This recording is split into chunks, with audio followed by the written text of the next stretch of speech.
What it do, Anne-Marie crew? Hi everyone, welcome back to my channel. If you are new to the channel, make sure you hit the subscribe button. If you've been here rocking with me, welcome back. Before we get into today's video, make sure you give this video a big thumbs up, leave a comment down below, turn on your post notifications so that you get notified every time your girl posts a new video, okay? Because you do not want to be left out when Anne-Marie crew drop. Now, make sure you are subscribed to the channel. If you are not subscribed, pause the video right here, right now. Subscribe, push that subscribe button. It's somewhere on that screen. Go push it and then resume. Now let's get into today's video. What is up, you guys? Your girl is back for another video. As you can see by the title of this video, today I'm going to be talking about how to survive law school while unemployed. Okay, so a little background on me. I am in my last year of law school. My very first year of law school, I moved to Alabama. I did not have a full-time job, but I did do work study. It was a little paycheck that pretty much helped me buy little things, but it was not a full-time job. So very first year of law school, I definitely had no job. However, I had no one to take care of but me. So things were a bit different then. Now, fast forward, I have a toddler, he is 4, and it's very real now, right? Now that I am back in law school, I'm getting ready to graduate, so I'm going into my last year of law school. But I knew, and I had already told myself, once I decided to apply to transfer law schools, that I would definitely work because I wanted to be able to have plenty of money and not worry about things. So, with that being said, being unemployed in law school is kind of a typical thing. You're more so expected not to work, and you're expected to do internships and externships and really just be getting experience within different fields, but you're not supposed to be getting paid.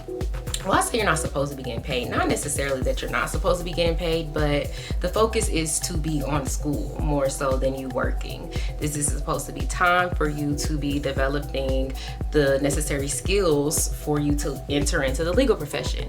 And they typically don't want you focusing in on doing certain things.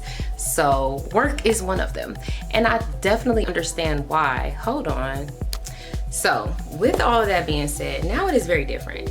And I don't want to say that they don't want you to work necessarily, but obviously the focus is on school, and then you can do extracurriculars and all of that good jazz. However, it is not encouraged that you work. But as you all know, if you do enter into this profession later on after you've already kind of gone through a career and you have a career change, or you always wanted to be a lawyer, or you have been on this path and you just haven't necessarily completed it yet, you're a bit older, right? So you have a little more responsibilities than you would have if you just went to law school straight out of college.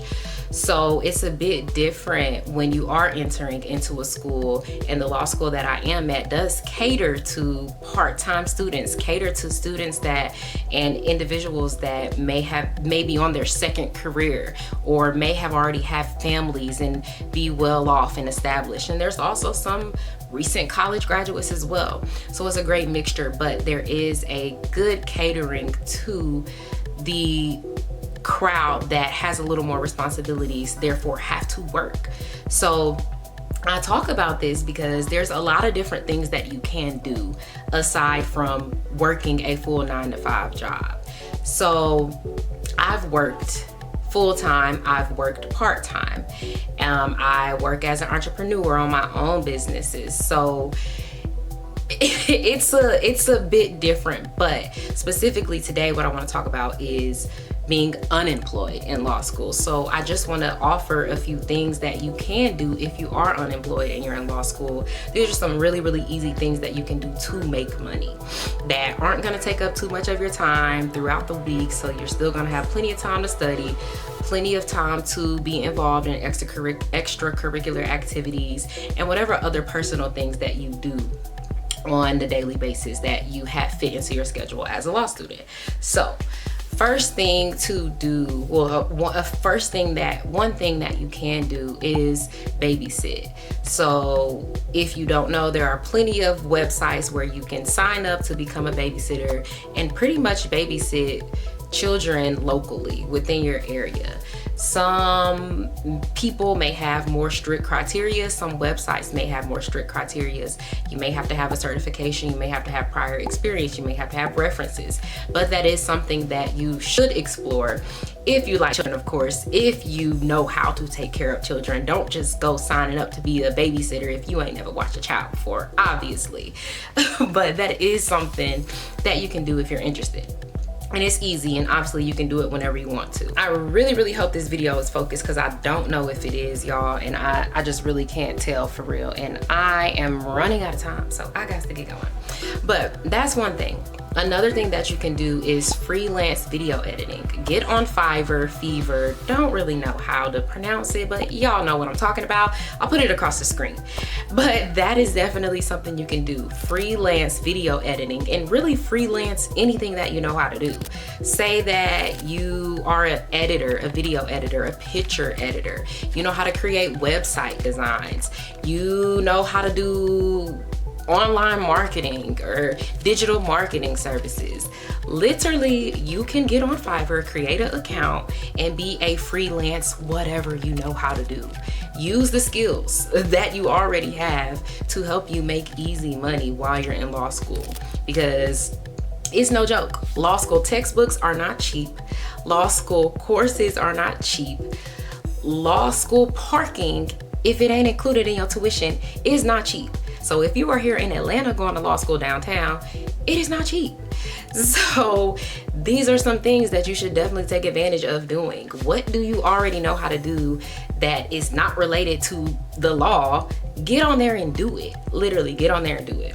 So freelance is always a go. And even another thing would be to get on Upwork or Up Counsel. There's a lot of other sites that you, as a law student, as someone that is studying to become an attorney one day, you can provide paralegal services, legal assistance services. If you've been working in the field, or if you have not been working in the field and you have enough experience to help write a demand or draft up a complaint, whatever law firms may need, you can also get onto these websites and be a freelance. Once again, freelance, I guess that's not the word for that, an independent contractor. That's the word. You can be an independent contractor. I really hope y'all can see me well. Literally, those are things that you can do that are super easy, and you can do them on your own time. So it's very flexible, and you can do it as much or as less as you want to, or as least as you want to. So there's something else. I hope y'all are seeing me focused in this camera, because truly I don't know. I cannot tell. I keep trying to fix it and I don't know if I have. But another thing that you can definitely do is Uber. You can do any of the driver services. So you can Uber, you can Lyft if you have a car, obviously, but there are also options to rent vehicles as well. You can DoorDash if you want to be a little more safe and you don't want people in your vehicle. You can drop off and pick up food. You can Instacart, Amazon Flex. There's so many things that you can do on your own schedule that you should not even really be too much too concerned about being unemployed while you're in law school, because not many people have jobs in law school, just to be completely honest. Not many people do, and if you do, you're not making much money. So unless you are, like I said, well into your career already, or you already have experience, or you know somebody, obviously, y'all know how that go. So that is definitely something you can do as well. There are other things that you can do. You can do surveys. I know to my student email, I'm forever getting emails about completing a survey to get Amazon gift cards, to get Starbucks coffee, to get Dunkin' Donuts, all type of things, and to get actual money, to get cash, to get a card. So you can do surveys. Those are very easy things you can also do. So those are some things that are very easy to do. They don't take up much of your time, and you can do them at your pace and at your leisure. Definitely do not feel like you have to go through law school just with no money, struggling, and obviously scholarships are always a plus. So if you can apply for scholarships, definitely do that and get them. But If not, don't feel like it's the end all be all. Do not count yourself out of attending law school because of the price, or because of thinking, how am I gonna afford all of my other living expenses and things of that nature, because it's so expensive. Because it can be done, you all. It can be done, and you do not have to work a full-time job, although you can. And you might want to if you live an expensive life, but you don't have to. So that wraps up today's video. I hope that this video is very informative for you all and helpful. As you all know, I am a transfer law student. I am going into my last year of law school. Thank you, God. I'm probably going to be saying that on like every freaking video I post about law school or legal stuff for the rest of this year until I graduate. Because I want y'all to know, I'm on the road to 1K. So make sure y'all subscribe to the channel. Thank you so much for tuning in and watching this video. If you made it this far, I appreciate you so much. Make sure that you share this video. Please give it a big thumbs up, y'all. Please, please, please like this video. And I will see y'all on the next video. Until next time, bye guys.